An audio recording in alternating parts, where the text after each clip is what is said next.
process that you go through is absolutely amazing. I learned how to structure for my training, my workshops, what I'll be doing from now on. Now, just to tell you, I was 14 years old and left school because I didn't want to speak in front of the class. I leave here today, overcoming that fear. It's given me my confidence back. It's enabled me to get back up on stage. You're going to become more powerful, clearer in your message, on point, and you're going to feel like you're part of a tribe. You can't miss it. This is a total investment in you and your future. And if you are considering coming along, do not hesitate. The transformation from day to day truly is incredible. If you're looking to get your message out, I highly recommend that you join Sam and the team for their boot camp. Powerful, spectacular. Incredible, Awesome. Fantastic. Amazing journey. You've got to come, you've got to be here. Try them, honestly, it'll change your life.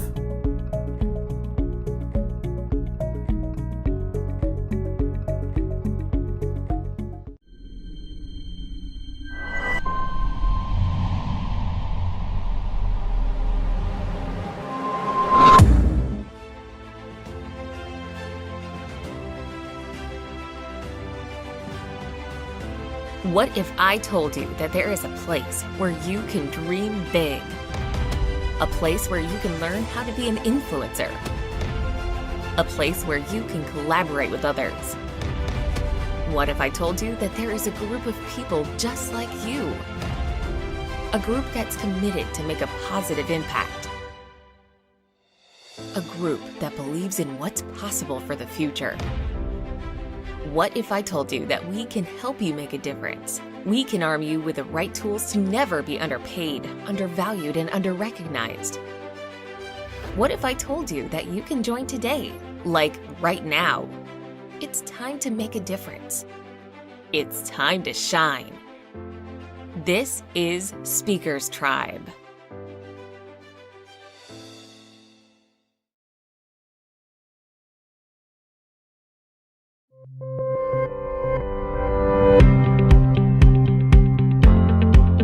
One thing that I want to acknowledge you about is investing in yourself and ultimately spending time in online education. If you can learn how you can influence more powerfully through video, if you can learn how to create like your online virtual product and even make money online right now, then I'd love to help you through that journey as well. To all the staff from Speakers Institute, you guys have been really supportive and really, really lovely and encouraging. But to everybody else, for all of your honesty and your courage for stepping up here and just giving all, because I've learned so much from every single one of you and it's just been really, really good. I just wanted to say, being out of the workforce for 6 years, looking after little kids, and this is the first course I've ever done. And it was astounding. It blew my mind. It was beyond my expectations. And thank you, Kate, for the feedback today. That was brilliant. And it's given me the confidence to back myself, because I didn't have that before. Because, you know, when you leave for a while and you come back, it's all a bit dodgy. So thank you. Sam, thank you. Thank you. Thank you. That has been absolutely awesome. I've learned a hell of a lot today, and I really feel like we're all improving. So thank you so much. It's been really awesome. I wish everyone all the best on the course. I think it was a wonderful course. And Sam, you've created an amazing business, but I also want to congratulate the people you've got working underneath you, because it wouldn't be that great if you didn't have all this wonderful resource. And I congratulate them for supporting you. It's excellent. I'd actually just like to thank Sam and the team so much for everything you've done, but I'd really like to thank everybody else. I have learnt so much from all of you. It's just been so exhilarating. I'm so excited for each and every one of you, because it's just the growth in such a short space of time has been phenomenal. So thank you all very, very much.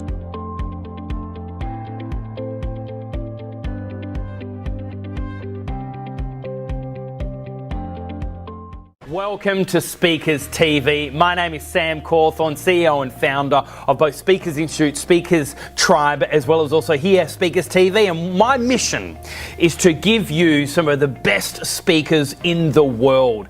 And so we've actually searched all around the world, finding out what are the latest trends, who are the latest influencers, and bring them to you live in this episode. So here on Tuesday, wherever you are in the world, we wanted to thank you for tuning in, and please lean in where you can, write down notes, because I know that there is a reason why you've tuned in to today's episode here on this amazing Tuesday, wherever you are in the world, and certainly we believe that the best is yet to come.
So one thing about Pauline Nguyen is that she escaped a Thai refugee camp on a boat.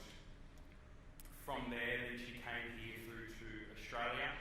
Her and her brother then co-founded the world's most awarded Vietnamese restaurant, and it's there in Sydney, and it's called the Red Lantern.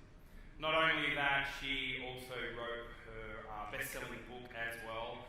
And guys, one thing I love about Pauline is she really challenges the status quo. She looks for ways how she can disrupt culture to create a new world of what's possible as well. So guys, this next session, I know that you'll be absolutely blessed. So ladies and gentlemen, please put your hands together for Pauline Nguyen! Look at you first. Let me look at you first and breathe you in.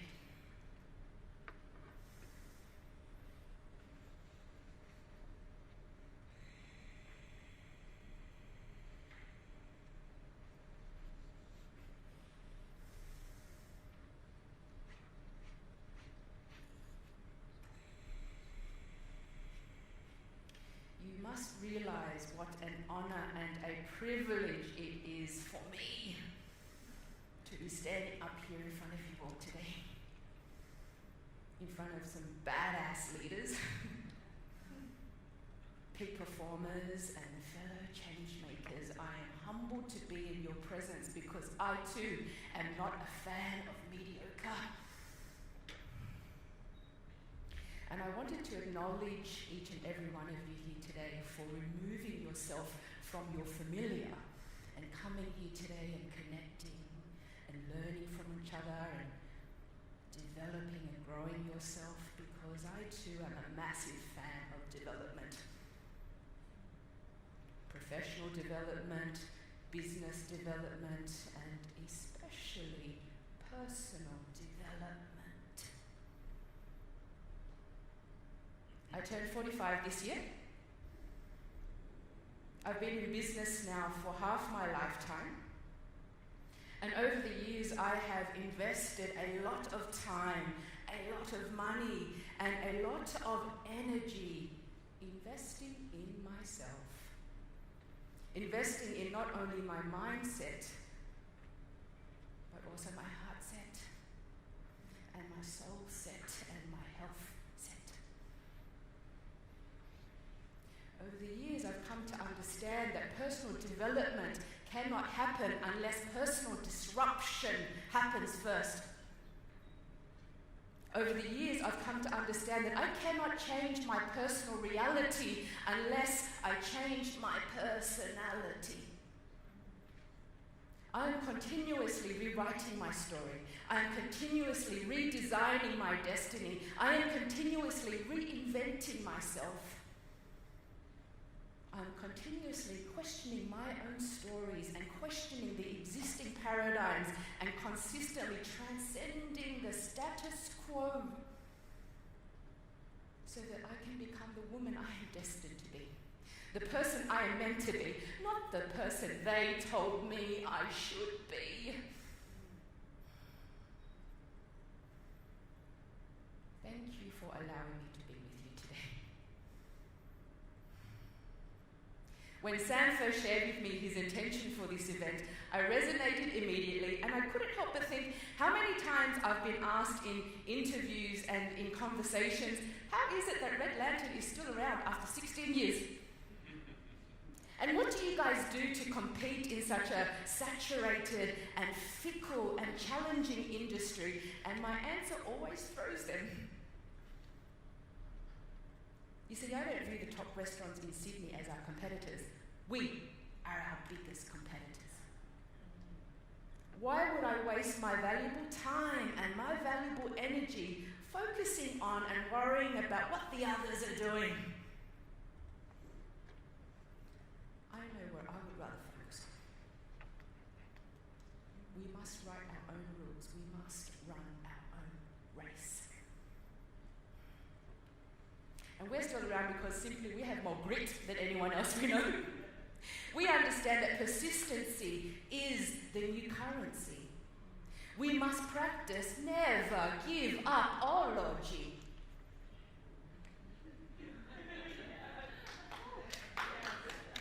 And there's something to be said for still staying in the game long after the others have given up. Because the universe rewards the unreasonably determined. So we've been in business now for 16 years. This places us in the top 4% of businesses in the world that have survived more than 10 years in business. It also means that 96% didn't make it this far. And we're still around because this is what we understand. We understand that change is the only constant. We can always rely on our mate change. Change is the only constant. Not only must we learn to embrace change, we must learn to expect change. Not only must we learn to expect change, we must be the change. We must learn to continue to innovate and create and collaborate. And what is innovation? Innovation is simply taking the same way we've always done things and shaking it up and asking what's working, what's not working, and pulling out what's not working and putting in new systems. Listening to new voices, learning new concepts, developing new belief systems, becoming new people, so that we can be better than before. Charles Darwin puts it so beautifully in his law of evolution. It is not the strongest of the species that survive, nor the most intelligent, but the ones most adaptive to change. I would add that it's no longer just survival of the fittest. It is survival of the most fitting. The ones who are the most nimble, the ones who are the most flexible, the ones who can transcend the status quo so they can be better than before. Now, I've always run my personal life and my business life based on my two greatest values, which are growth and gratitude.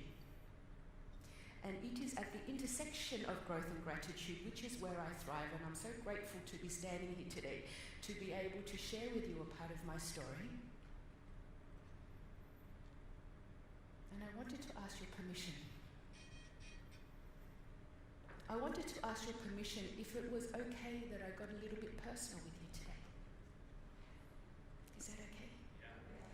Because I I believe that in order to tell the full arc of a story, we can't just talk about the good stuff. We have to share some of the bad stuff that happened as well, so that we can truly appreciate where we came from and what it took to get here. Is that okay if I got a bit personal with you today? Yeah. Thank you. So my story starts in Vietnam. And when Saigon fell to communist rule in 1975, my father realized that he had no choice but to escape Vietnam. And the only way that he could do this was to build a boat and smuggle himself and his family out to sea. I was 3 years old at the time, and my brother Louis was 2. My grandmother begged him not to leave. She couldn't understand how a parent would want to risk perishing their children out at sea. But my father is a very determined man. He stands at just 5'1", a little shorter than myself. It is possible to be shorter than myself, by the way. Even without these heels. But what my father lacked in inches, he made up for in courage and determination. And he had already made up his mind. He would rather die trying than risk imprisonment or a fate far worse. The re-education camps. And he would tell me, it's not enough that they want to take our freedom, they want to take our thoughts as well. And he was determined that if we died, we would all die together. So in October 1977, armed with only a rudimentary map and a compass to guide him, my father steered our tiny vessel out into the South China Sea. And we spent our days waiting and drifting and praying. We prayed that a foreign ship might come to save us. We prayed that we might find friendly shores. We prayed that the pirates wouldn't rape and attack us, and we prayed that our supplies would not run out. But our prayers were not always answered because ship after ship after ship ignored our SOS. The most basic code of the sea. And at gunpoint, a group of Malaysian soldiers pushed us back off supposed friendly shores. We ended up in Thailand, where we spent a very difficult year in a refugee camp there. My mother gave birth to my brother Luke inside the refugee camp. And in 1978, Australia finally accepted us. The government housed us at Westbridge Migrant Hostel, and my father quickly found a job working on the production line in the Sunbeam factory in Campsie. Sunbeam gave him the graveyard shift from 2 p.m.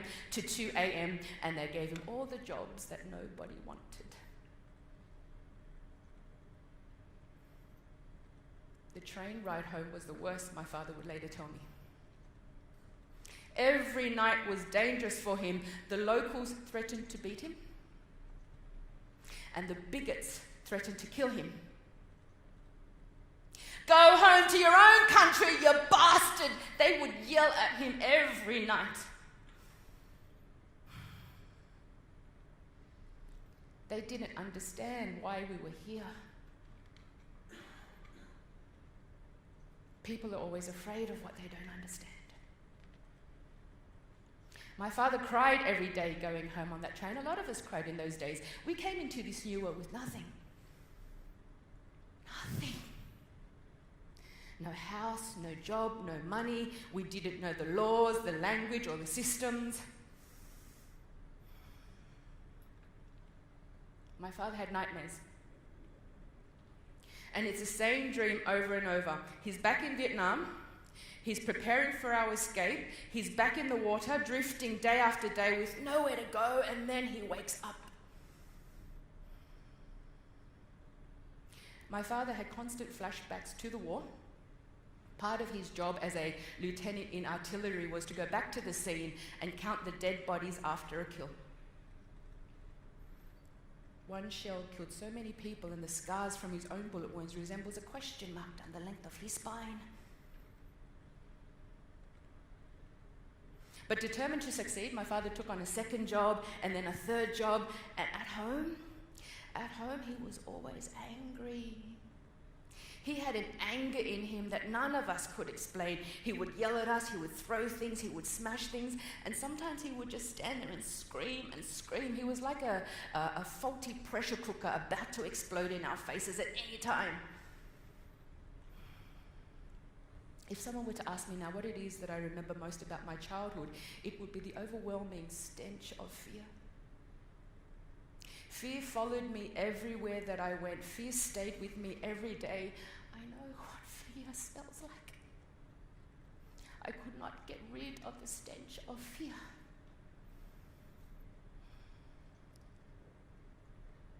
My father had 3 instruments of torture. The first was a stiff and shiny billiard stick. The second was a flexible cane whip. And the third and most effective weapon he had was fear. So twice a year from the ages of 7 until 13, we would bring home our school reports. For every B, he caned us once. For every C, he caned us twice. And this ritual required us to lay flat on our stomachs and not budge a millimetre until he was done.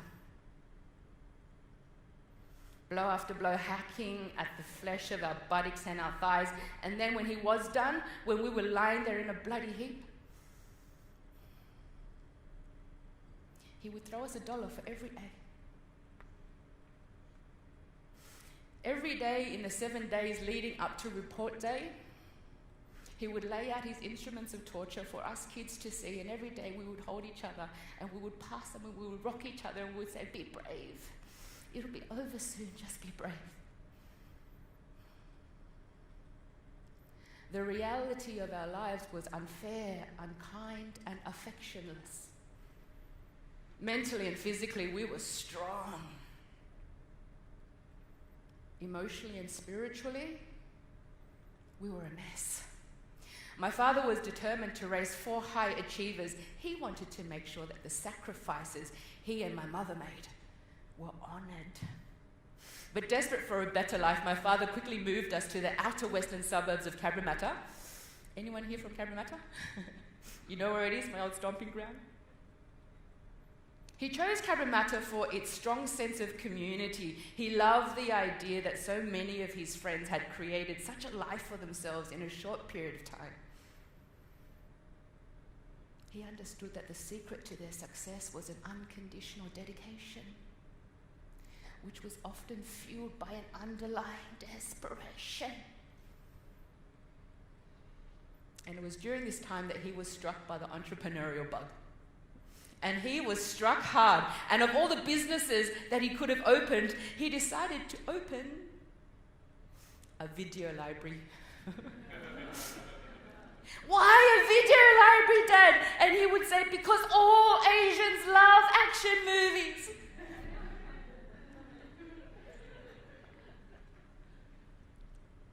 And the blockbuster releases at the time were Full Metal Jacket, Born on the 4th of July, and Platoon. And he would walk around the house singing, "Good morning, Vietnam!" He found a prime location in the heart of Cabramatta's bustling commercial district. We held this location for over 10 years. He moved the video library upstairs. Downstairs became our very first restaurant. My father was Cabramatta's very first barista. We also had Cabramatta's very first ice cream parlour, and the ice cream was delicious, I know, because I was forced to make it. My father also operated a driving school on the side. And as you can see, us kids provided the child labour. I learned to work at a very young age. I started working when I was 7. My brother Lewis started working when he was 6. And my brother Luke started working when he was 3. Do you guys know my brother Luke? The one with the television shows and the cookbooks and the travel shows, the famous one?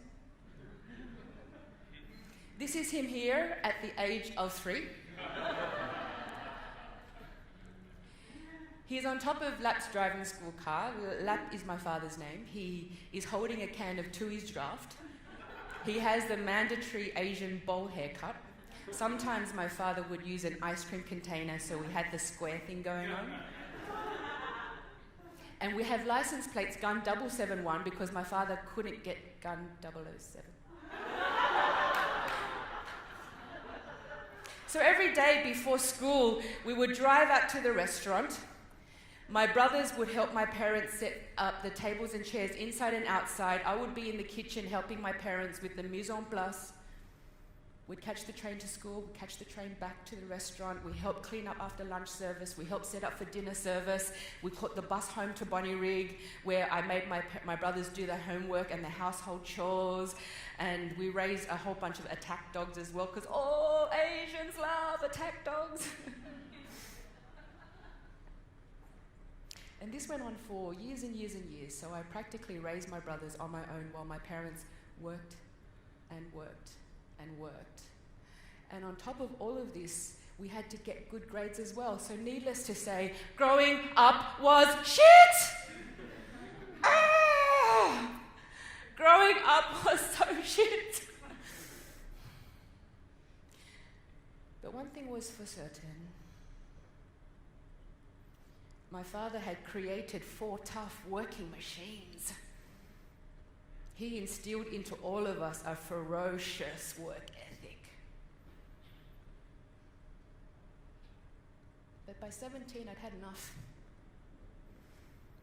By 17, I was so depressed and at times so suicidal, and every night I would pray to my God, dear God, there has to be a better way than this. This can't be my life. This can't be my life. And so I mustered all the courage that a young teenage girl could muster, and I ran away from home. And I spent many years hiding from my father. I would look over my shoulder everywhere that I went, paranoid that familiar faces would follow me. You see, I wanted my fears forgotten, not faced up to.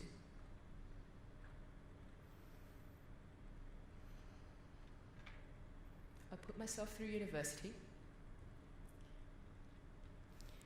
I got a Bachelor of Arts in Communications degree because I was determined to prove my father wrong. He had told all his friends that the only reason why his eldest daughter would run away from home was, one, she was either pregnant or she'd become a drug addict.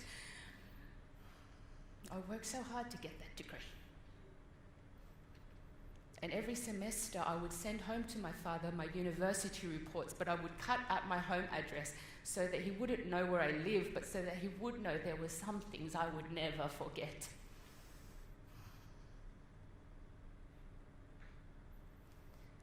But there comes a time where you need to overcome your fears by looking at it in the face. And for the sake of my mother, and for the sake of my father, and for all the shame that I had dumped on my family in the years that I was away, I reluctantly reconciled with my father. And out of duty, I would go home to visit, and I hated those visits. I hated that sense of claustrophobia and suffocation I always felt in his presence. The meetings were always so stifled and false.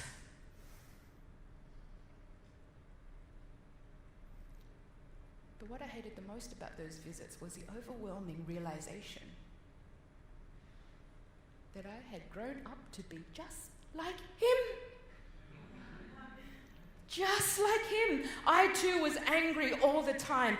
Angry at my friends, angry at my loved ones, angry at my work colleagues, angry at myself. You see, angry people are very skilled at noticing all that is wrong. Anger and judgment were the default emotions that I ran to. It's all I knew. It's how I was brought up.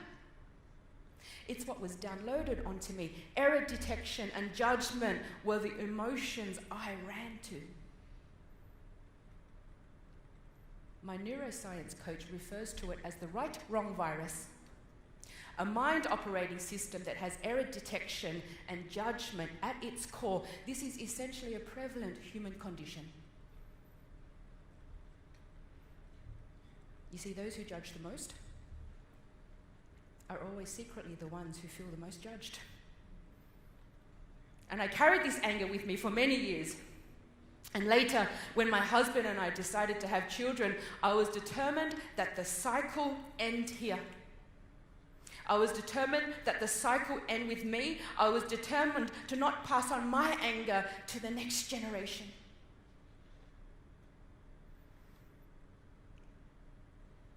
So in 2007, we landed a book deal. I landed a book deal to write a memoir about my family. And as I'm writing this book, my fears returned. As I'm writing this book, I'm thinking, how am I possibly going to survive my father's reaction to this story? There are 10 chapters all up in my book, and it's not meant to be a scathing account about my father. It's a beautiful story about personal freedom and family and hope. But in order to talk about the good stuff, we have to share some of the bad stuff that happened as well, right?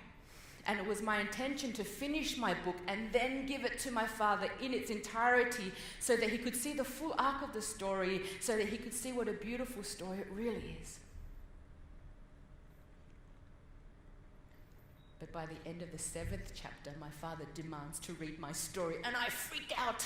I freak out because he can't possibly read it now. The 7th chapter is the worst chapter about my father. It's the most scathing account about the man. And he can't possibly read it now. It's not finished. But you don't say no to my father. And I had no choice but to hand over my unfinished manuscript. The story about his life, written by his prodigal daughter. I didn't hear from my father for 3 months. 3 months. I needed to hear from my father. I needed to finish my book. I needed to move on.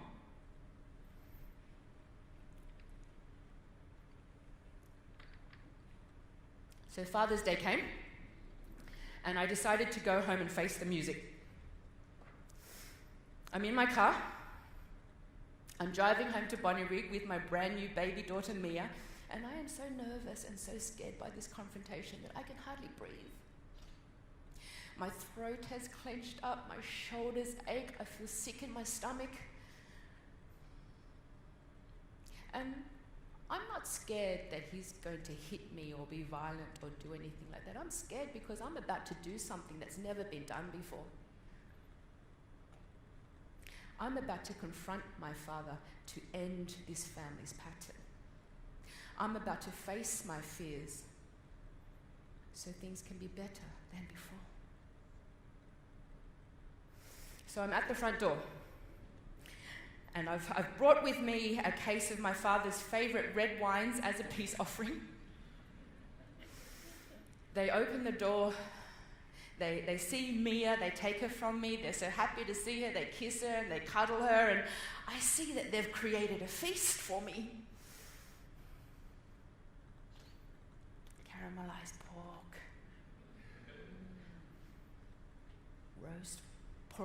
roast duck, tomato prawns, and bitter melon soup. And we sit down to eat, and I ask my father, Dad, what do you think about my book? And he says, it's good, but there's just one thing wrong, there's just one thing wrong.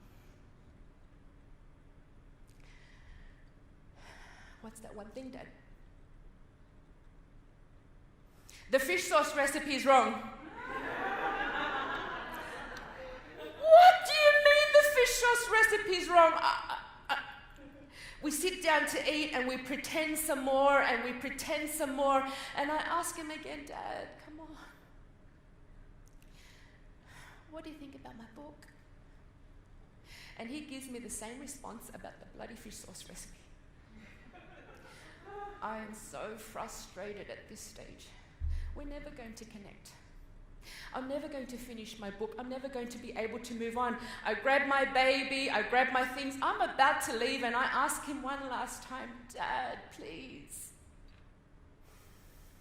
what do you think about my book?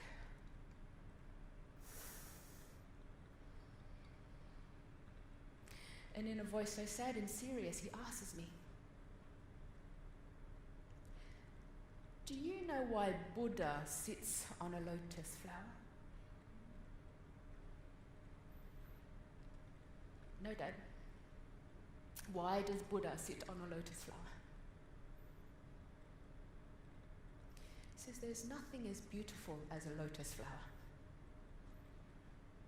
Out of watery chaos it grows, emerging from the depths of a muddy swamp, and yet remains so pure and unpolluted by it.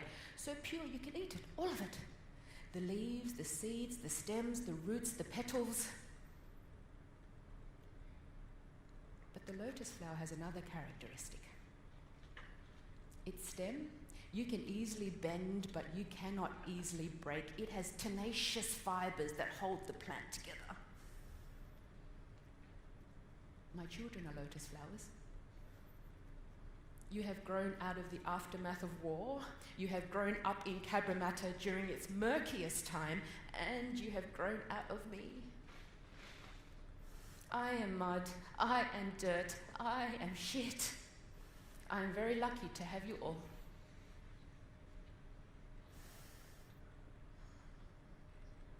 And with those words, my father gave me everything that I had been waiting over 20 years for.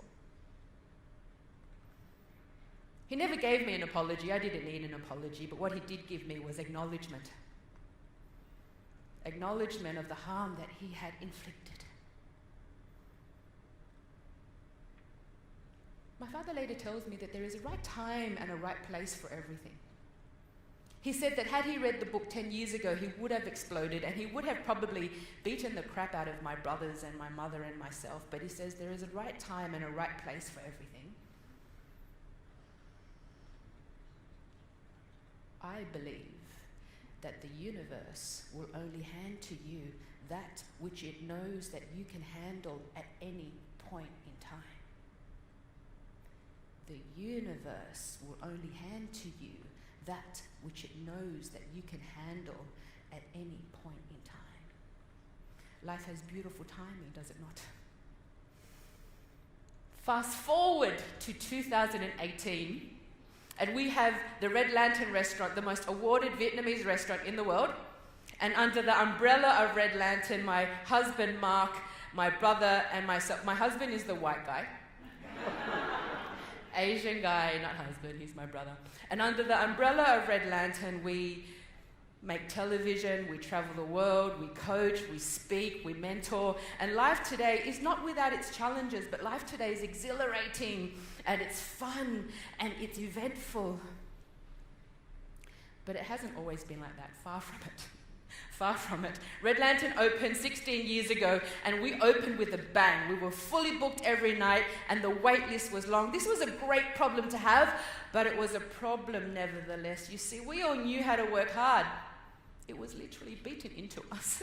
We just didn't know how to work hard and work smart. We were working 80, 90, 100-hour weeks, week upon week upon week. We were tired all the time. We had no life.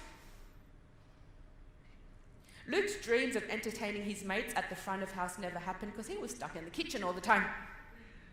Mark's dreams of riding his Ducati and going fly fishing on his days off never happened because he never had days off. And my dreams of having children remained a dream for so long because Mark and I were simply too exhausted after work to do anything but sleep. Things got so bad that I developed alopecia, a condition where the hair falls out due to stress.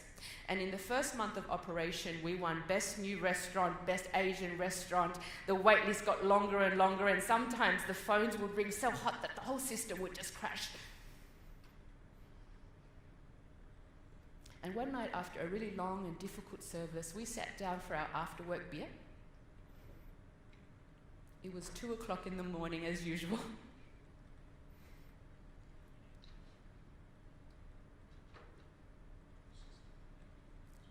My body ached. My feet hurt, my sciatica was so acute, my shoulders hurt. I was tired of being tired. And it was at that moment I had flashbacks of my parents all those years ago working like dogs, and it fascinated me how history has a way of repeating. This wasn't why we went into business. We went into business to have fun, to grow, to have a life, to contribute, to leave a legacy. And it was in that moment of decision that our destiny was shaped. We vowed to one another that from this day forth, we would start living our lives deliberately and not by default. We vowed to one another that we will continue to rewrite our story, reinvent ourselves, redesign our destiny. We vowed to one another and we promised that we would continue to remain interesting so that the media, the public, and our customers always had something to talk about and pay attention to. And so, Luke landed a television series,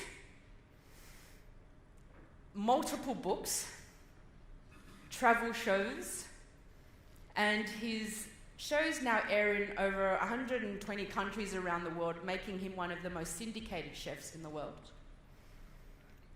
Mark's book, The Urban Cook, Cooking and Eating for a Sustainable Future, is a topic that Red Lantern is very passionate about, and he also had a 6-year stint on a show called Ready, Steady, Cook. And I shared my story through my book, Secrets of the Red Lantern, a very dark and personal memoir which I disguised as a cookbook so people would buy it.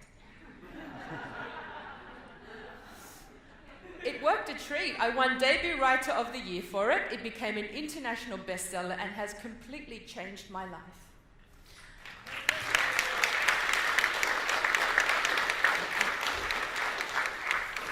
And I travel the world and I speak and I coach and I mentor and I connect with people and I connect with people because connection is why we are here. Connection is what gives our life meaning and purpose. And so we continue to employ team members who are technically better than us, and we continue to engage with business mentors and life coaches to help us grow internally and externally, and the awards kept coming.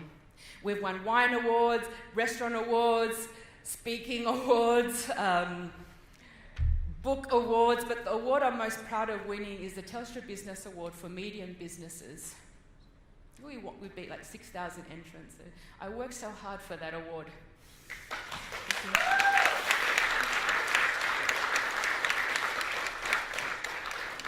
Not a bad feat for a little Vietnamese restaurant in a very challenging, fickle and competitive industry. But along with all the awards and along with all the accolades, we realized that as business people, entrepreneurs, as employers, we had a social responsibility now. We had a social responsibility to not just make a difference, but make a massive impact. Having children was a big wake-up call for us. And so in 2008, we set ourselves a new commitment to leave as light an environmental footprint as possible while staying true to our Vietnamese origins. We retrained the thinking of our staff, we changed our business model to become a more sustainable one, we got rid of all the suppliers who couldn't tell us the provenance of our produce, and we gained a whole lot of suppliers who cared as much as we did. But we couldn't have chosen a worse time to do it. We decided to do all of it smack bang in the middle of the global financial crisis. And while the other restaurants were shutting up shop, we had no choice but to increase our prices because of the extra cost of organic and sustainable produce, and sure enough, we lost a whole lot of customers. Those who believed that Vietnamese food should remain cheap. Cheap and cheerful, they call it. But what happened? What happened was we gained a whole lot of new customers. Those who, because of the economy, had to take a step or two down. And Red Lantern, we weren't cheap, we weren't expensive, but we sat beautifully in the middle, and what we did offer was exquisite Vietnamese cuisine with a social conscience. We believed in something higher than ourselves. Our vision and our purpose was too strong to go back on our promises. We took a massive gamble and it paid off. Thank God it paid off. Thank God. And have we experienced other challenges and difficulties along the way? Of course we have. Of course we have. Over the years, we have experienced a multitude of economic downturns, some so severe we have fallen to our knees. professionally and socially, we've experienced a whole lot of racism as well. Personally, I've experienced a whole lot of sexism. You see, not only am I a woman, I am an Asian woman. Not only am I an Asian woman, I am a short Asian woman. Jokes aside, and truth be known, whether the discrimination is blatant or unconscious bias, I'm cognizant of such issues, but I do not subscribe. Why would I waste my valuable time and my valuable energy being bothered by the ignorant opinion of others? Why would I waste my time being worried about things that I cannot control? I know what I would rather focus on. It is my internal ecology that matters the most. And also, I don't do victim well. So what did we learn? How did we achieve the things that we set out to achieve? I wanted to share with you 3 concepts today. These are the 3 concepts that have allowed Red Lantern to still be around for 16 years. These are the 3 concepts that have allowed us to show up time and time again as the next best version of ourselves. These are the 3 concepts that have allowed us to magnify our human potential. Number 1, we understand that the game of business mastery and the game of life mastery is the game of mastering influence. The first person we have to master influence over is ourselves. Emotional mastery, self-mastery matters the most. And as leaders, we are all leaders here. As leaders, when the shit hits the fan, not only must we be responsible, we must be responsible. As leaders, when the shit hits the fan, we have to show up calm, composed, and collected, not to freak out or complain or play victim. As leaders, it is our responsibility to snatch as much positive value and to make as many empowering meanings as possible to any perceived problem that comes our way. It is our internal ecology that matters the most, to keep strong the gatekeepers of our minds and our hearts. For it is our internal ecology that will directly reflect and directly project upon our external kingdom. Because calm is contagious.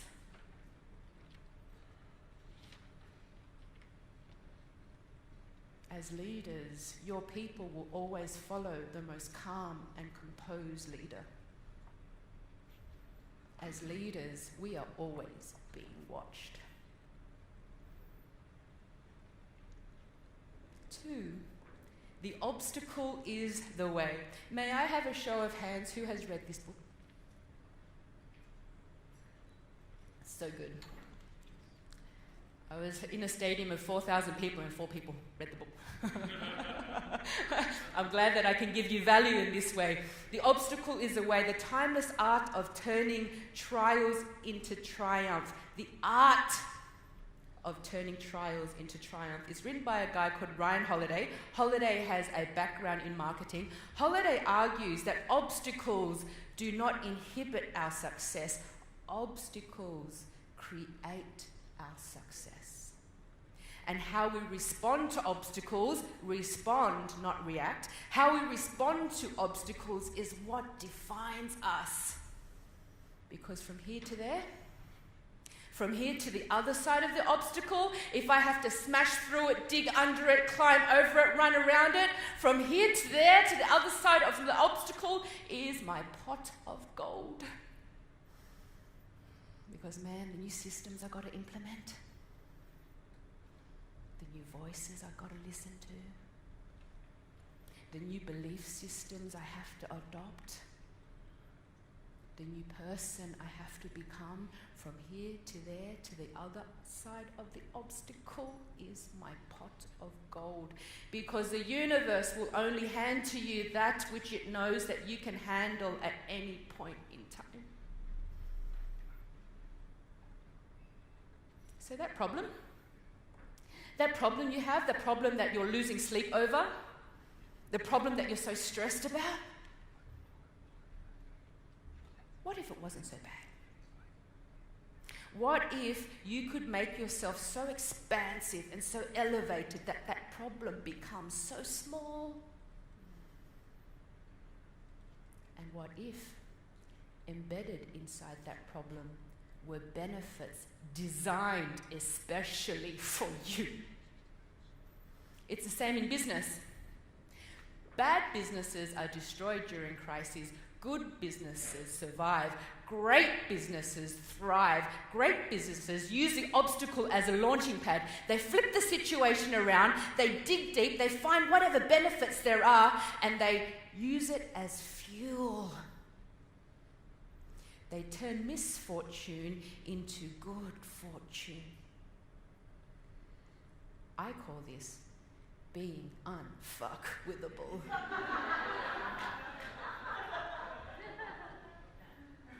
Very different to being unfuckable. When you are truly at peace and in touch with yourself, and nothing anyone says or does bothers you, and no negativity or drama can touch you.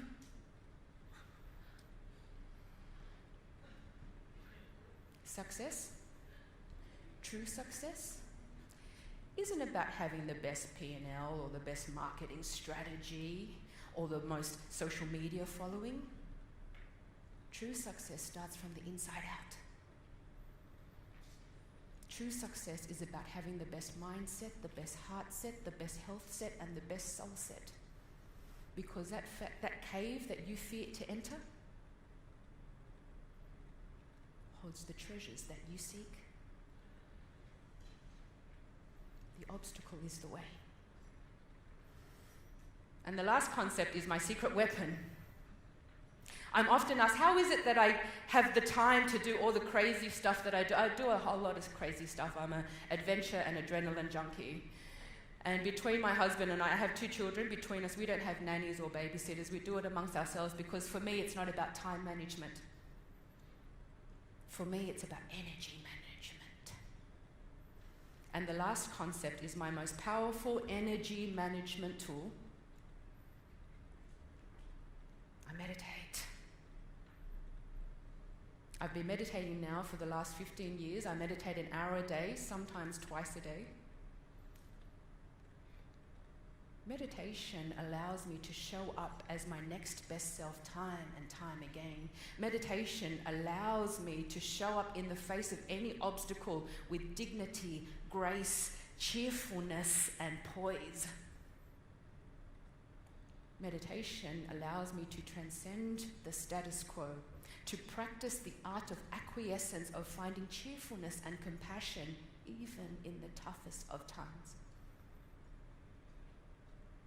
Mind training allows me to make my dreams come true. So Harvard University conducted a study a few years ago, and they followed around a whole bunch of top performing CEOs from all around the world to see what all these CEOs had in common. They had 2 things in common. The first, they all admitted to following their intuition. Second, all of them meditated. And the more they meditated, the more intuitive they became. Meditation no longer sits in the realm of mysticism or woo-woo-ness. Meditation belongs in the realm of neuroscience, behavioral science, emotional science. What meditation allows us to do when times get tough, it allows us to pause and think intelligently and choose the emotions we want to run to rather than being controlled by our default emotions that we came into this life with.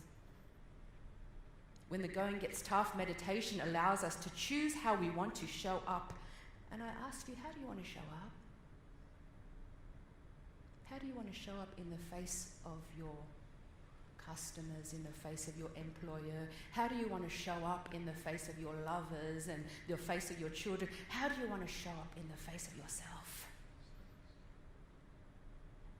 What meditation allows us to do when the going gets tough is to pause, think intelligently, and tap into all the traits of imagination, creation, innovation, inspiration, all the traits that lead to problem-solving skills, rather than being in a state of fight or flight.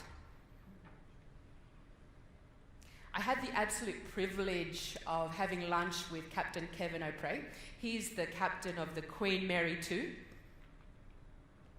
He is a man who's in charge of a staff of 4,000, and he commands a ship that is worth £600 million. And over lunch, I asked him, "Hey, Captain, how do you weather the storms? How do you keep so cool at the helm?" And he said to me very matter-of-factly, he said, "Well, I meditate. I meditate and I practice NLP and I study hypnosis." And he admitted that under a psych test, the more stressful the situation became, the more calm he became. We are riding on the back of a sleeping giant. We just have to know how to whisper in its ear. And all it takes is practice. Daily decisive practice. Theodore Roosevelt puts it so beautifully. What such a man needs is not courage, but nerve control and cool-headedness. This he can only get from practice, because the quality of our emotions is the game of life. So I'm often asked, what is the secret to our success? How is it that a bunch of Vietnamese refugees can go on to achieve so much? I believe the secret to our success is because we've always lived by our two greatest values, which are growth and gratitude. And it is at the intersection of growth and gratitude, which is where I thrive, because gratitude without growth means there can be no progress. And progress is the one thing that makes us human beings truly happy. And growth without gratitude is like a cancer.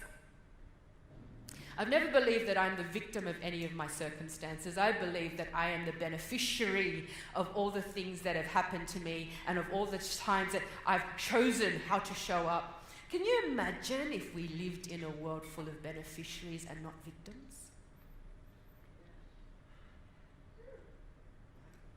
If I didn't show up all the ways that I've shown up, I wouldn't have all these opportunities that come my way. And in my moments alone, I realize that life doesn't happen to me, life happens for me. And when we understand the law of vibration, we understand also that life can happen from me.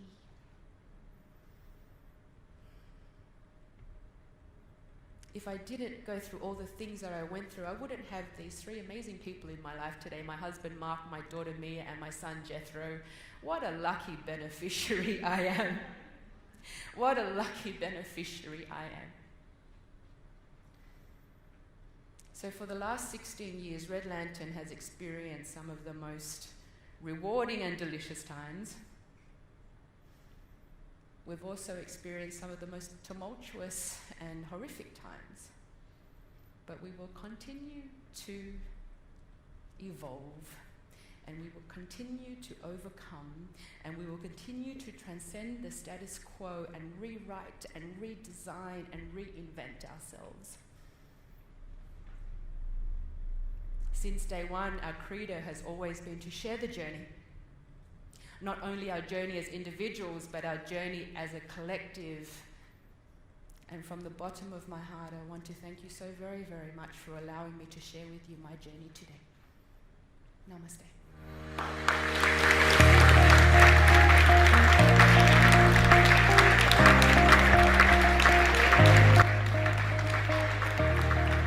Get that book out now and show to the world how you are making a difference. Hi guys, my name is Sam Cawthorne and I'm a multiple times international best-selling author. I've written 7 books, both self-published and published numerous times by the #1 business publishing house in the world. There is no better time than right now to write your book, but you want to do it properly by getting the right advice from others who have been there and done it successfully. That is why I'm holding a masterclass with my good friend Alexi, who has assisted thousands in helping them get their book out easily and then gives them the tools in learning how to get that book into the hands of the right people. In this online masterclass, we will share with you how to write a book fast and easy in 3 easy steps. How to distribute the book so thousands buy it, how to create the right back end of the book to make thousands of dollars, and the blueprint that will get you lots of media so you are the recognized influencer in your industry. By clicking on the link below, you are claiming your seat into this online masterclass absolutely free. This is your chance to invest in your time in isolation and get your book out in the next 4 weeks. Register today. One thing that I want to acknowledge you about is investing in yourself and ultimately spending time in online education. If you can learn how you can influence more powerfully through video, if you can learn how to create like your online virtual product and even make money online right now, then I'd love to help you through that journey as well. To all the staff from Speakers Institute, you guys have been really supportive and really, really lovely and encouraging. But to everybody else, for all of your honesty and your courage for stepping up here and just giving all, because I've learned so much from every single one of you and it's just been really, really good. I just wanted to say, being out of the workforce for 6 years, looking after little kids, and this is the first course I've ever done. And it was astounding. It blew my mind. It was beyond my expectations. And thank you, Kate, for the feedback today. That was brilliant. And it's given me the confidence to back myself, because I didn't have that before. Because, you know, when you leave for a while and you come back, it's all a bit dodgy. So thank you. Sam, thank you. Thank you. Thank you. That has been absolutely awesome. I've learned a hell of a lot today, and I really feel like we're all improving. So thank you so much. It's been really awesome. I wish everyone all the best on the course. I think it's a wonderful course. And Sam, you've created an amazing business, but I also want to congratulate the people you've got working underneath you, because it wouldn't be that great if you didn't have all this wonderful resource. And I congratulate them for supporting you. It's excellent. I'd actually just like to thank Sam and the team so much for everything you've done, but I'd really like to thank everybody else. I have learnt so much from all of you. It's just been so exhilarating. I'm so excited for each and every one of you, because it's just the growth in such a short space of time has been phenomenal. So thank you all very, very much. So I want to say, look, I've forever been doing courses and programs. I've probably spent over $350,000 in my life. This was worth every cent. I'm very, very impressed with the level of knowledge of the coaches. And they just kept offering gold nugget after gold nugget. Definitely was worth every minute as well. So thanks. Hi guys, I just wanted to say my work relies on face-to-face workshops, speaking at conferences around the world. So investing in this course is really about looking to the future. So it's really an investment in the long term. It's been a really, really professionally put together course. So commendations all round to all of you.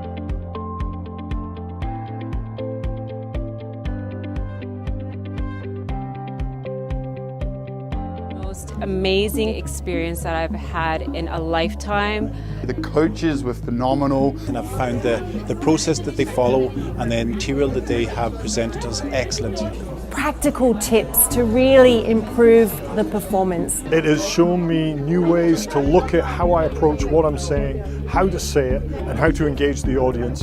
You know, it's just amazing the amount of information I've received from the coaches, the support that I've got from everyone, the friends that I've made here. It is nothing like what I have imagined. I was absolutely hopeless when we started the course, and the process that you go through is absolutely amazing. I learned how to structure for my training, my workshops, what I'll be doing from now on. Now, just to tell you, I was 14 years old and left school because I didn't want to speak in front of the class.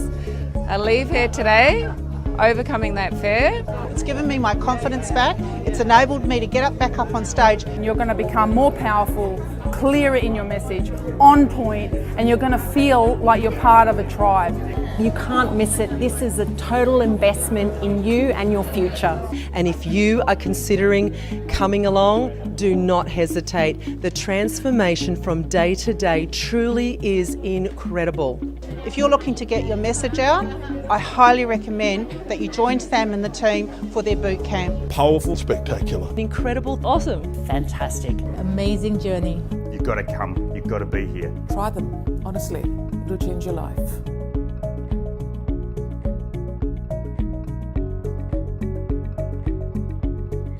I really always wanted to make an impact. When I was a young girl, I had this drive in me to really make a change. And I studied environmental science and marine biology, and I worked in the corporate world for about 8 years as an environmental professional. But I just realized that wasn't making an impact for me enough. I wanted more. And then while I was going through this whole transition to figure out what I really wanted to do, I came across these people. And I realized for me to really grow into that next step, what I needed, I wanted knowledge from people that knew their stuff. I wanted to have that community that supported me and understood me, and really the professionals that have been through it that could guide me on my way. My future is gonna look amazing. I have so much that I want to be sharing, but also the confidence I have now to do that. I'm writing my own book. Next year, I'm launching my new keynote, and it's unstoppable. What I can do from there, I'm just so excited, and I can't wait to share that with everybody. The big thing is, you need people around you that inspire you. If you don't have those people around you, how can you even see that next step? I really think about the future. I plan, I set those goals for myself. But someone needs to spark that little idea in you to begin with. What is possible? And I've seen that it's possible. I've seen people around me that have done it, that are successful, and I can do it. And I'm absolutely certain of that I've got what it takes now that I'm here.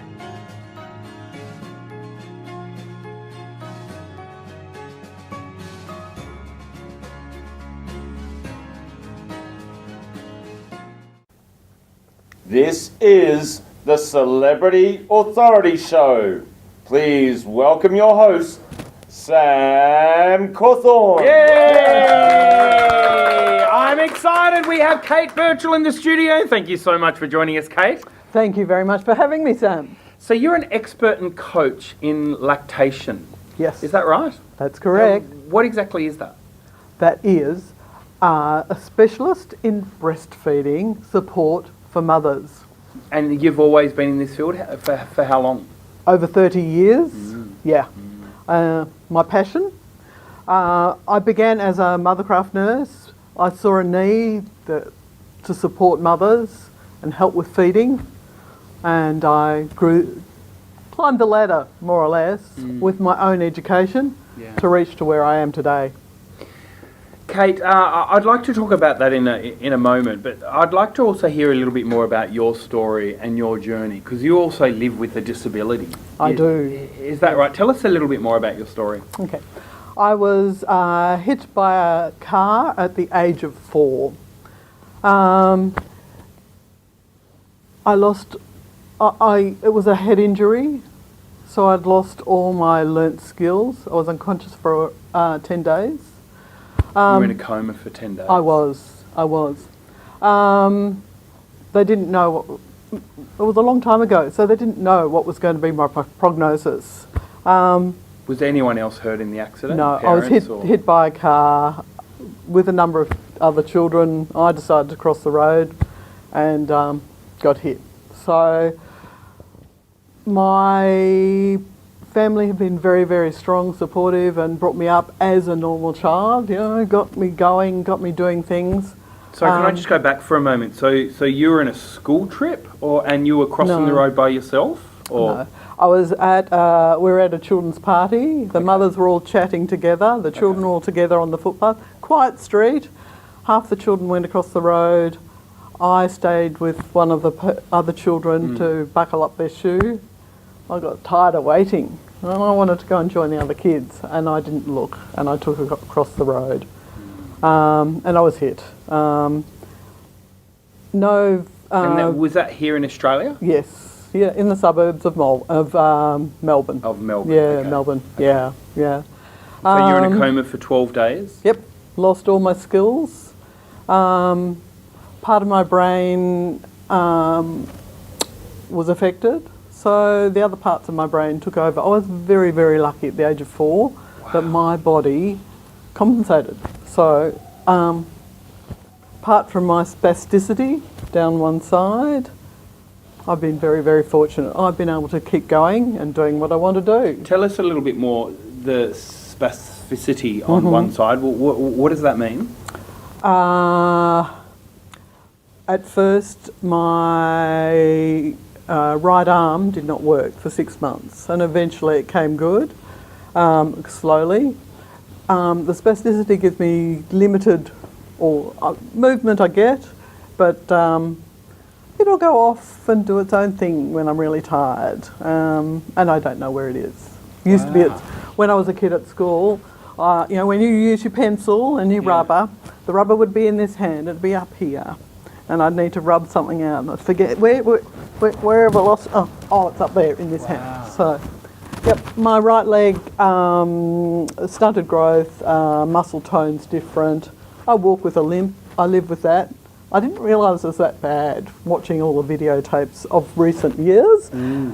I just accept me as me, and I get on with life.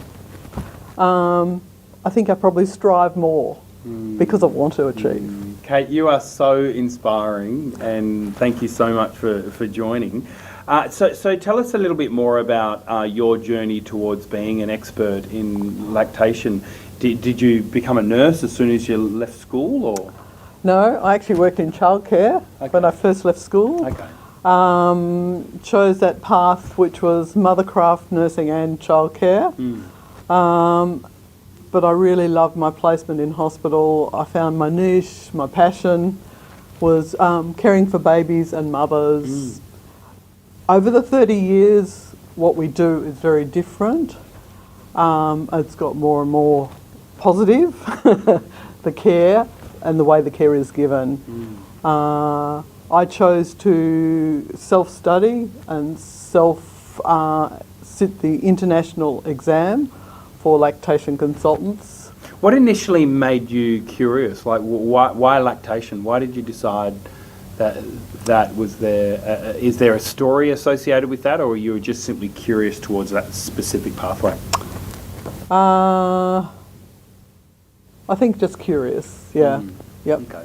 I loved children or babies when I was little kids. So, And what you saw mothers struggling, or you saw? Not at that age. I probably wasn't quite sure at the time, but where do you go when you finish school? Pick and choose. Pick and choose. And I got a part-time job in childcare, and I sort of stretched in that direction. Great.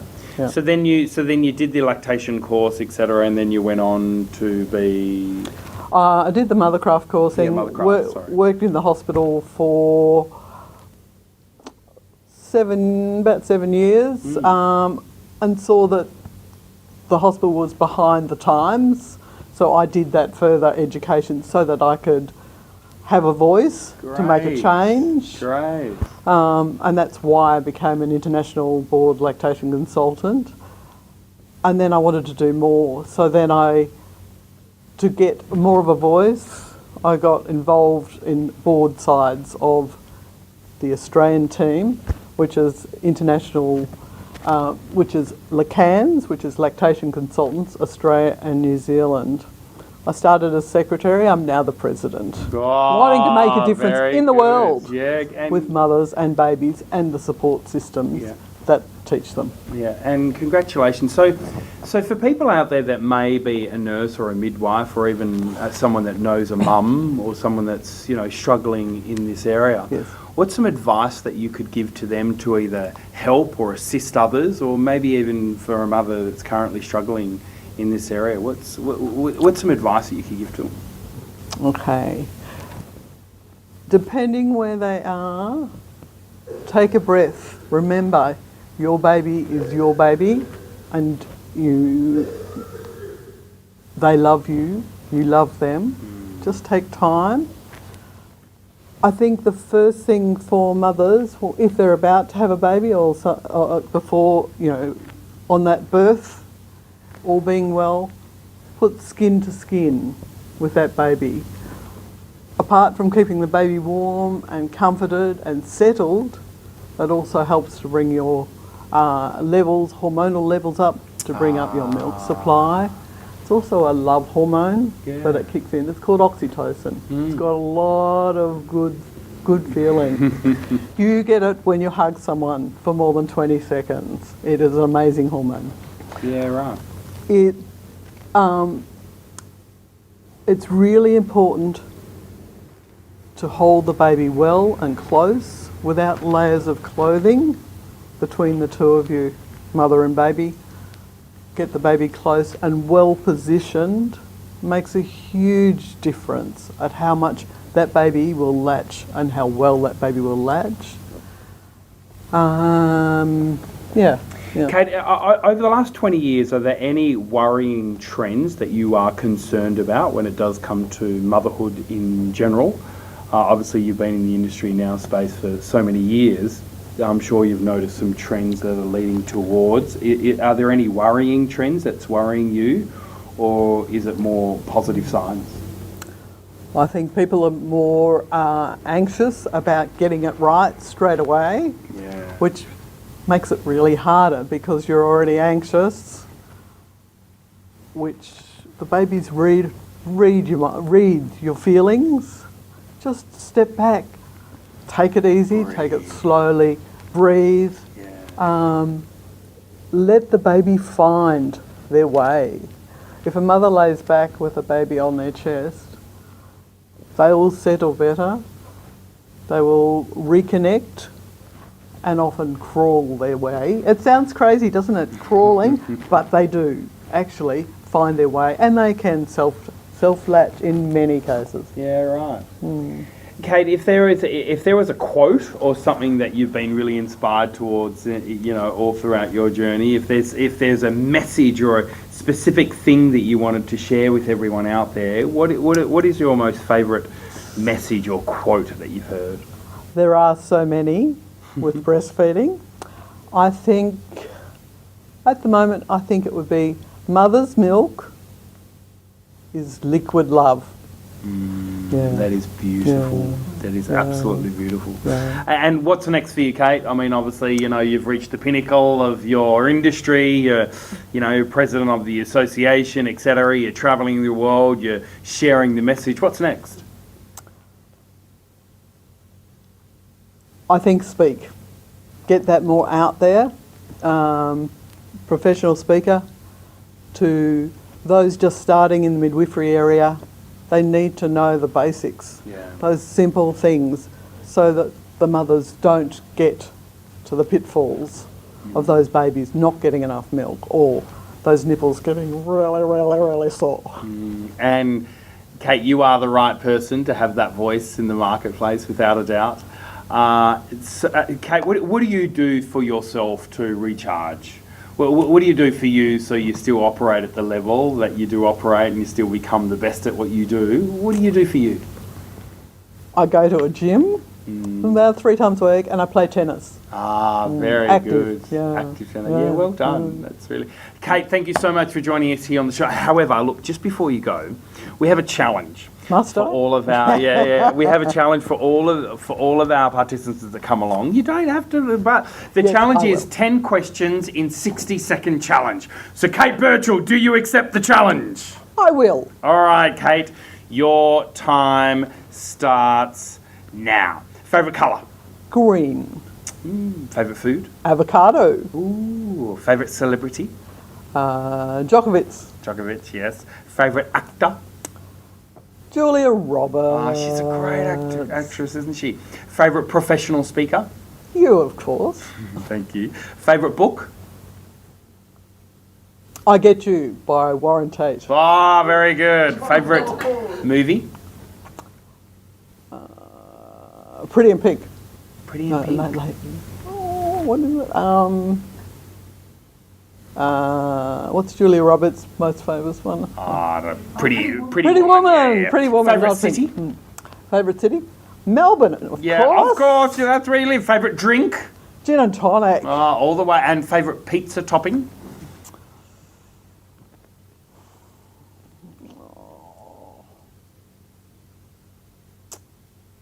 Chicken. And Kate Birchell, if you could be an animal, which animal would you be?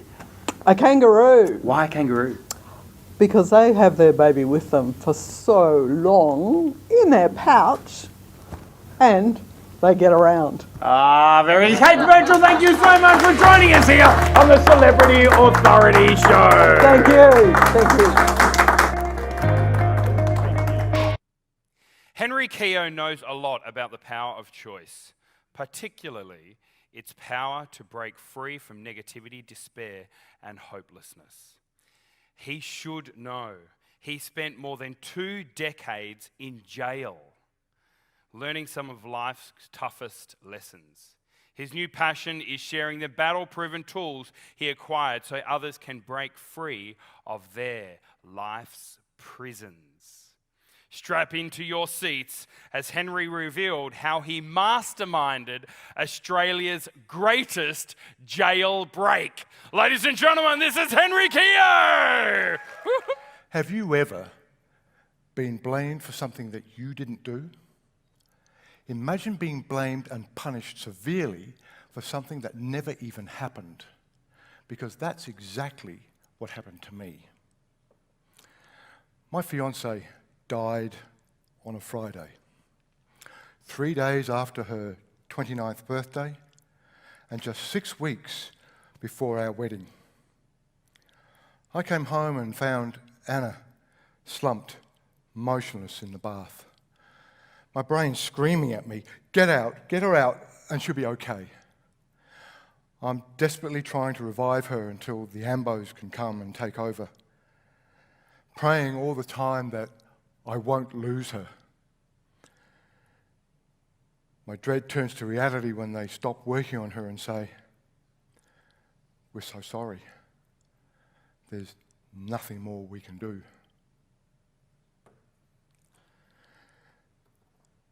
An already dreadful situation only got worse when an incompetent and not even qualified pathologist turned what everyone believed was just a tragic accident into a murder inquiry. A full-blown trial based on flawed and concocted evidence resulted in a life sentence and my freedom taken for a minimum of 25 years before I could even apply for parole. A lot of people said, that's not fair. Let me tell you what wasn't fair. Through no fault of theirs, my 3 young daughters from a previous marriage had their father wrenched out of their lives, missing out on 2 decades of birthdays, Christmases, and holidays. No more taking them to basketball and cheering from the sidelines. No shoulder to cry on when life got too much. And no father to walk them down the aisle at their wedding. It should be black.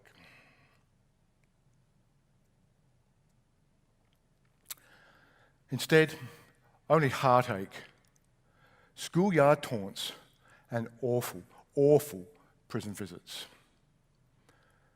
Well, for 20 years, I'm living the life in a 5 by 10 foot cell, a space smaller than your family station wagon. And most of that time, jammed in and locked up with another prisoner for 12 to 18 hours a day. I had to learn real quick that there were 2 sets of rules. Inmates unwritten rules and the official prison rules. And the distinction between those two is if I didn't learn that lesson quickly enough, it would determine how well or how long I survived. 2 prisoners got that very wrong. One, both hands cuffed behind his back, is knocked unconscious as he's driven by a guard head first into the wall. His offence, just answering back. Another, and whose screams I will never forget, standing naked in the shower, has a full bucket of boiling water thrown at him because he made the mistake of calling that inmate a dog. I can still see the layers of skin left behind that just slid off his body.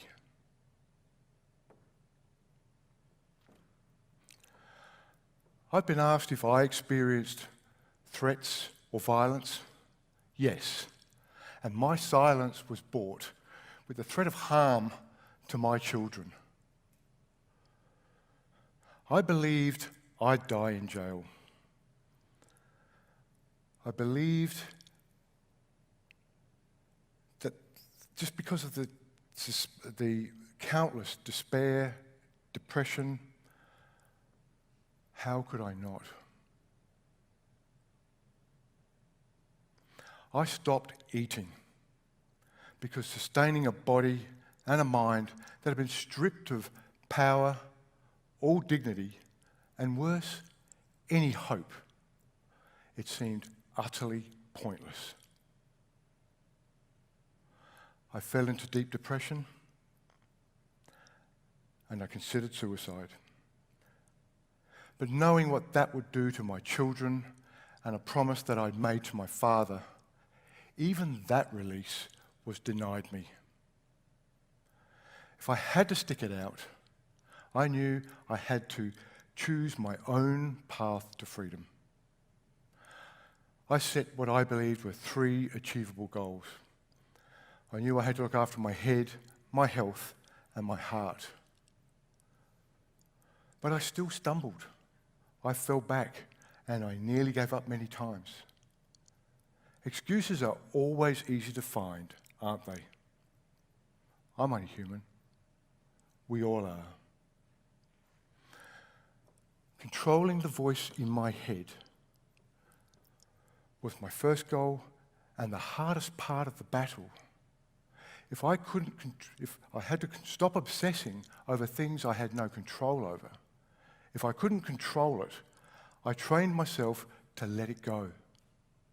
And that included no longer caring about... Why is this not working? No longer caring about the things that...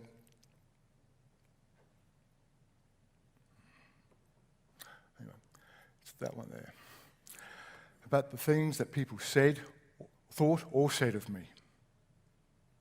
I've been called worse around countless dinner tables and, I'm sure, workplace lunchrooms. I started eating again and exercising. No easy task if you saw the food and considered the long, long hours stuck in a tiny cell. I chose to stop hating. I let go of the anger and the bitterness because I knew that holding on to resentment is like drinking poison and waiting for it to kill your enemy.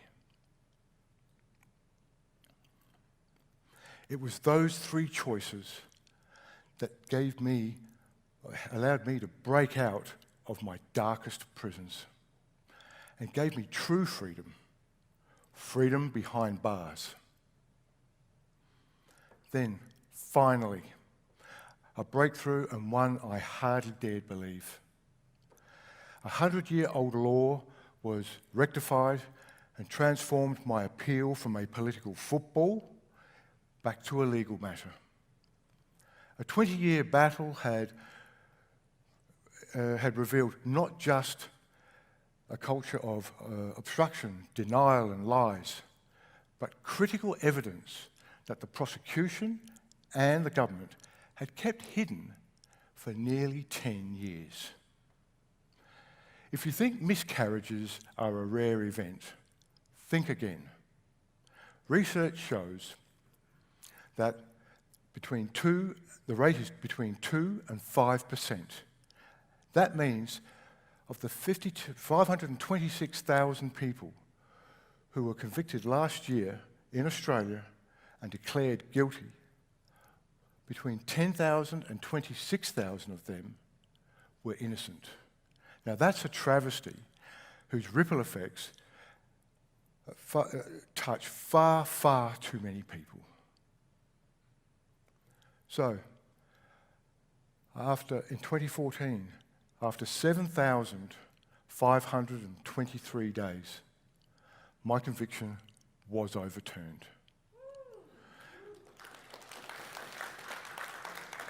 2 days before Christmas and 1 day before my father's 85th birthday.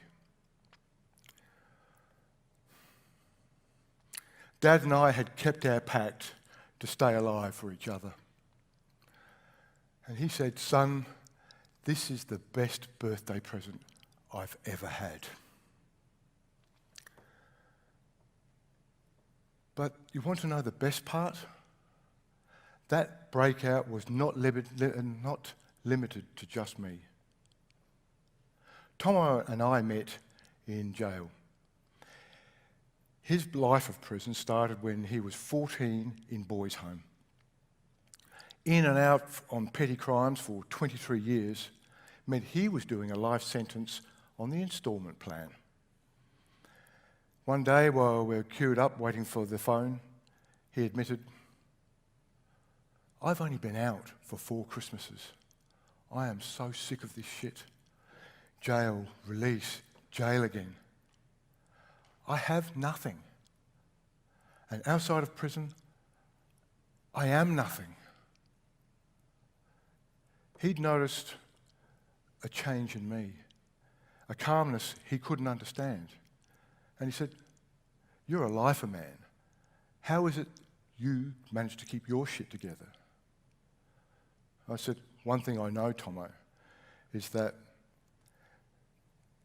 the best growth and the most valuable lessons happen in the hard times, not the easy ones. But if you're serious, mate, I will help you. I'll help you get your head, your health, and your heart in shape." Tomo and some of his mates followed those 3 steps and set themselves free. And Tomo has now been out for 5 Christmases and every day in between. The point is, if that can be done in a hostile and totally non-supportive environment like jail, it can be done anywhere. My call to you is this: if you really want to be free and to break out from your prisons, don't hold back. Get cracking on your jailbreak right now.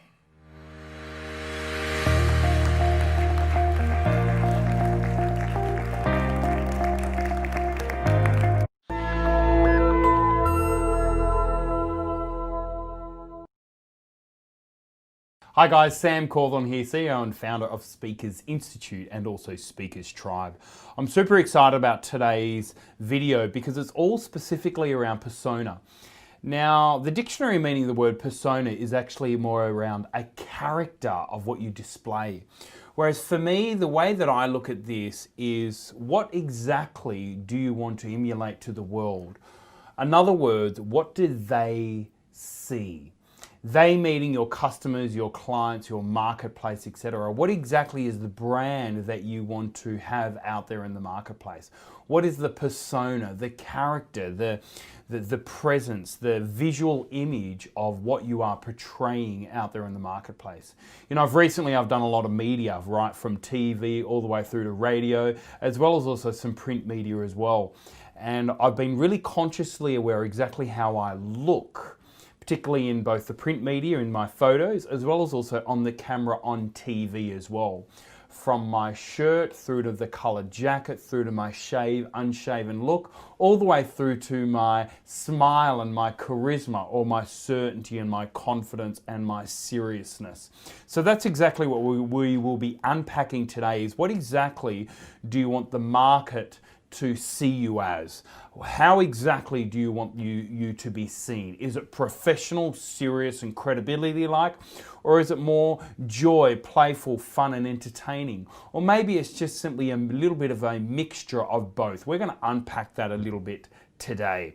So we're going to study a few cases here, as well as also look at what really people in the marketplace are doing today. So first of all, let's have a look of some people out there. First of all, we're going to have a look at Richard Branson. Now, one thing I love about Richard Branson is he always has exactly the same look. As you can see here, it's very fun, adventurer, dreamer, risk taker. He has the long hair, which really equals a bit of freedom. Blonde and surfy look, which is more around adventure, as well as also that beard, wisdom, as well as also rebellion, as well as what we see in there. So if you do a Google search, this is pretty much so what you will see. You will see exactly the same facial expressions, fun, laughter, visionary. You'll see this guy that's got the long hair, always got that goatee beard type thing. And so he has this congruent persona that you're always going to see out there in the marketplace. Let's have a look at someone else. This guy here is Dr. Demartini. You might have heard of him, may not have. He's really is like a spiritual guru, really helps you with your beliefs. And so as you can see here, this guy here is very European, world influence, classy, security type look. He's very also old school with the pinstripes.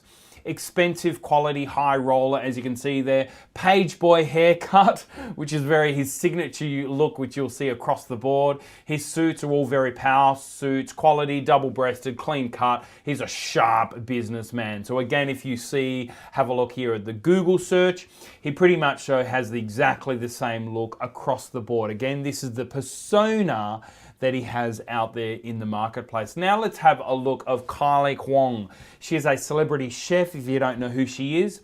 But she's this Asian culinary influence, creative, crafty, minimal, simplistic, always has those dark frames on her glasses. Her hair is very straight, shoulder length, face is very warm, smile. She's got that oriental style look with the reds and the whites, crafty accessory to complete look.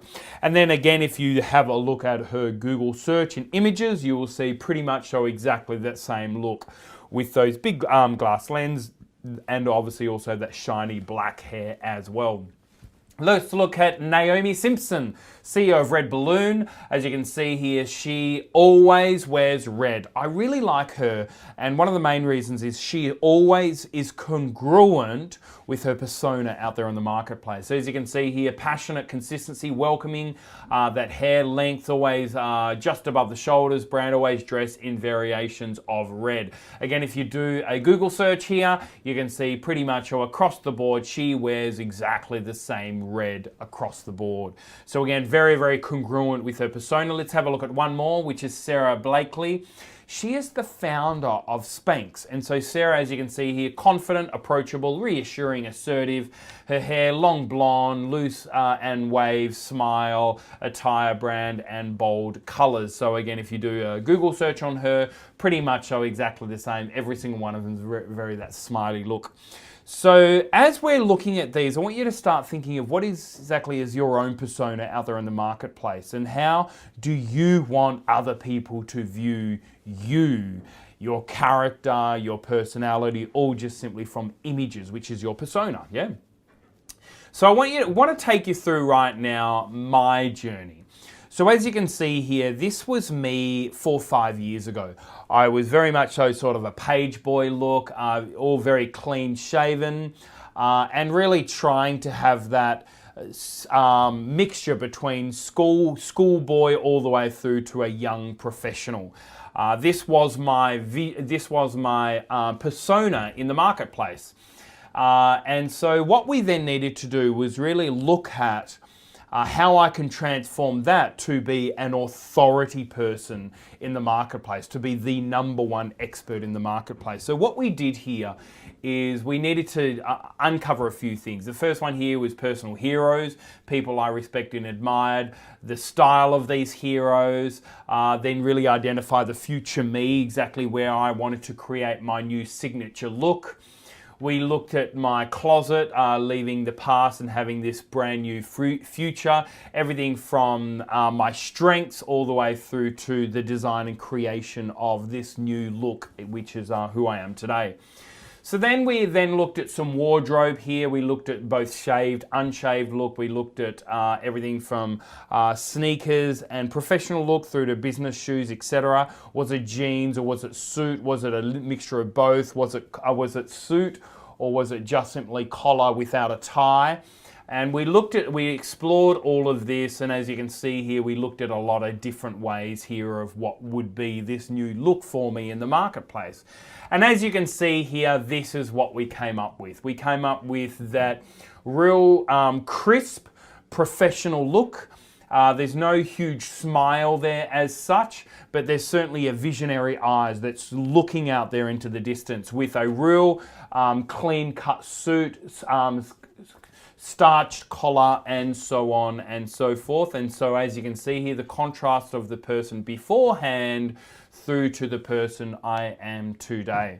So guys, I want you to really think about what exactly is the persona that you want out there in the marketplace, and what are people that you want to emulate off, people that inspires you, your heroes, people that are cool out there, and maybe you actually have your own DVP, your own differentiating value personality. So we know that Pharrell has the hat, we know that Bono has the glasses, we know that Sam Cawthon has the arm or the bionic, or you know, what exactly is you going to be your signature look? You know, we know that, Richard Branson's the long hair. We know that Naomi has the red. What exactly is your DVP, your differentiating value personality? And what persona do you want the market to look at you with as well? So guys, I really hope that this video has given you value, but what I'm going to now do is show you a video of someone that has transformed, that we've actually arranged. So we have worked with both of these people, both Oddie, who is the creator, the brander, and she actually works with a number of our clients. And then we have Kylie, who's the lady that is going through this transformation in her own persona. So I want you to watch this video and really start thinking about what is your own transformation in your own visual appearance, and how exactly do you want your persona to be out there in the marketplace. So right now, we are going to watch this video. So the purpose of what I do is I love seeing people really shine through the clothes that they wear. When I deal with a client, I get interested in the thought process that has them pick out their clothes, and then have them see what that actually communicates, which is completely incongruent to what they really want to communicate, and then step them through a process so they can see for themselves a new possibility of clothes that actually work for them. So what I do is I book a phone consultation with them, and I ask a series of questions, which the intention is to flesh out as much details as possible about their character, their personality, what styles or colours already work for them, to give me an accurate view of what it is they want. The next step is booking in a wardrobe audit or assessment. Now with Kylie, a lot of what I fleshed out on the phone conversation was really contrasted with what was already in her closet. Now I feel completely different. Yeah, okay, why is that? Because I think you've highlighted to me what's going on. Yeah, and what's that? What's going on? That it doesn't work, that it's busy, that it's probably drawing attention to things that I don't want it to draw attention to. Yeah, so I want to take you back a bit to, all that transition that you went through. How long ago was that surgery, And how long have you been feeling this way when you do pick clothes, feeling not comfortable in your skin?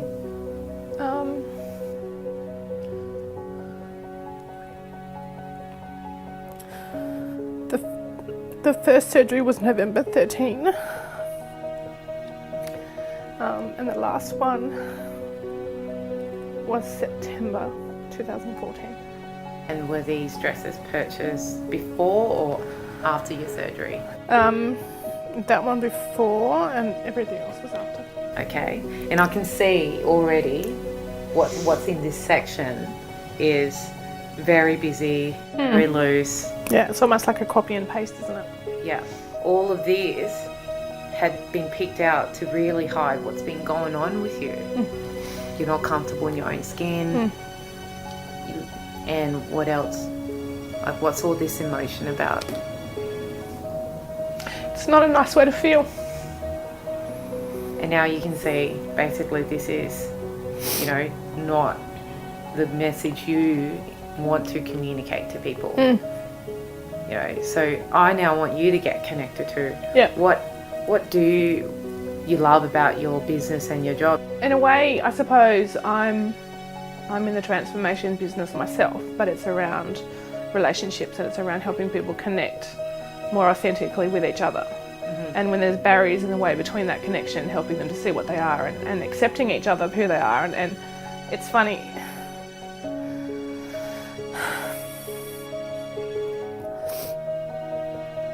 I'm just realising that I'm not accepting myself. You had been completely avoiding this area and you know, it's time to now actually take away what doesn't work. And I'm going to be completely straight with you. From what we've discussed and created as you, the new you in the future, this completely is not a match for that person. Yeah, I see it so too. This needs to go. Can I take it off, please? Yes, please, you can. The next step in the process is taking the client shopping. So at this point, they are already present to a new view of how they could possibly look that's authentic to who they are. Now we go to the shops and we go on a hunt and purposely pick and choose clothes that's going to match that new image and vision that we previously put together. My most favourite thing about this is when I see their view of themselves transforms from what previously picked the clothes that didn't work to then this new view of light and possibility. This experience for me was quite transformational. I learned a lot about myself that I wasn't aware of before. I learned that I was hiding. I learned that your image says so much more than you think it does, and I learned that what I was trying to hide was actually being highlighted, which was horrifying when I realised. And working with Oddie really opened my eyes. I think Oddie's techniques make a difference because she gets to the source of the problem.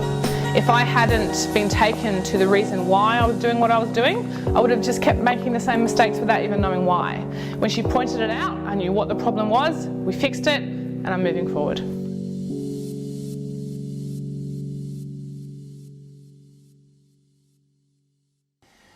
Wow, what a real powerful video there of a total transformation there of Kylie Worry, who's been one of our master proteges. So guys, I really hope that this has really started getting you think about the persona that you want out there in the marketplace, because this is actually how you're going to stand out and how people are going to know who you are, by you being consciously aware of the persona of how you want the market to view you. And it certainly makes a difference to your bottom line as well, particularly the way that people that book speakers and people that book professionals, the way that they view you as well. And make sure also this persona is congruent across your brand, from your LinkedIn profile picture all the way through to your website, and then when they first see you as well. Actually, I'll tell you this one story. I remember this one time where I was literally moving from, you know, this page boy shaven look to now this rugged facial, you know, together with a bright suit. And I remember rocking up to a gig and they said, you don't look like Sam Cawthorn. because obviously we'd send through all of our marketing material, which actually showed the old me. So make sure that everything is congruent across the board and you're always up to date with the persona that you have out there in the marketplace. So guys, I really hope that this video has given you a lot of value, and don't forget that we constantly always do shoot these videos to give you a lot of value there wherever you are at in your journey. But I would strongly suggest for you to tune in to the very next video module, tune into this curriculum as well, to make sure you constantly get value and really upgrade your thinking in this whole area of mastering communication to influence your market.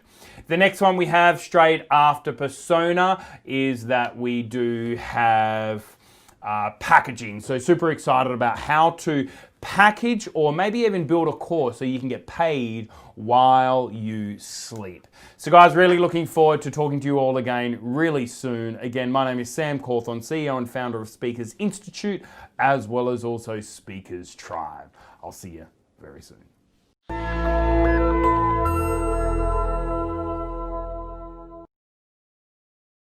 Hey guys, thank you so much for tuning in for today's episode here at Speakers TV. My name is Sam Cawthorn and we are super excited about Speakers TV and about these episodes that we bring to you every single weekday as well as also on every single Saturday. Guys, we'd love to hear from you. If you've got any feedback at all for us, or maybe you want to comment right now in the chat bar about what was your biggest takeaway from today's session. But also not only that, why don't you join us? So here at Speakers Institute, we do have a number of programs such as our online boot camps or our protege program. At Speakers Tribe here, we're all about running these big, large annual conferences every year. But also not only that, there is an annual membership that you can get where in your city we do have tribe gatherings, all really encouraging you going from where you are today to where you really want to be. Or maybe you want to tell your friends and your family about Speakers TV. But can I please encourage you, why don't you like this page? Why don't you join us each day? Why don't you tell other people about these episodes? Because we are all about really helping you on this journey to becoming that recognized voice of authority, for you to find your message and your story and get that out there into the world. We are super excited about your journey, so please lean in and join us today. To your success, my name is Sam Cawthorn, and don't forget, the best is yet to come.